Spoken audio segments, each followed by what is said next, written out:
علی کے بارے میں اللہ کے نبی نے فرمایا من کنت مولا فعلی مولا، جس کا میں مولا ہوں علی اس کا مولا ہے۔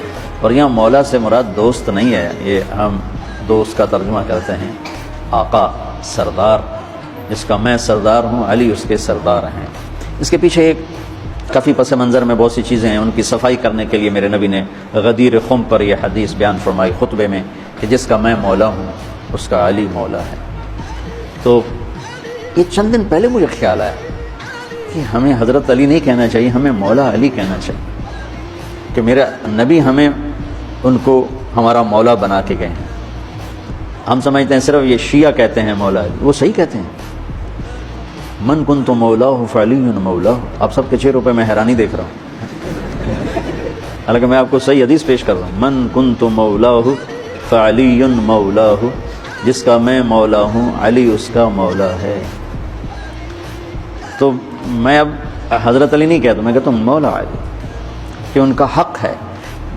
مجھے خیال ہے کہ ہم اہل البیت کے حق میں بڑی کوتاہی کرتے ہیں، بہت کوتاہی کرتے ہیں۔ ہم اللہ کے نبی کی اولاد کے تذکرے نہیں کرتے، اس سے ان سے محبت کی گرمی بھی نہیں پیدا ہوتی۔ تم میری اولاد کی برائیاں میرے سامنے شروع کر دو تو تم مجھے اچھے لگو گے، اور میرے سامنے آ کر میری اولاد کی تم تعریف شروع کر دو، چاہے مجھے پتہ بھی ہو جھوٹی تعریف کرنا، تو بھی میرا دل خوش ہو جائے گا۔ تو ہم نے نا اللہ کے نبی کے گھرانے کے بارے میں بہت کوتاہی کی ہے، بہت کوتاہی کی ہے۔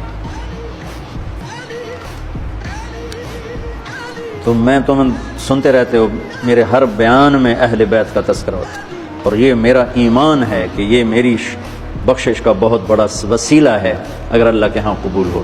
ریاکاری میں مردود ہو گیا تو وہ تو الگ بات ہے، اور جو اس کا ہر فیصلہ حق ہے، لیکن اگر میرے اللہ نے قبول فرمایا تو میرے بیانوں میں میری سب سے بڑی متاع میرے نبی کے گھر کا تذکرہ ہے۔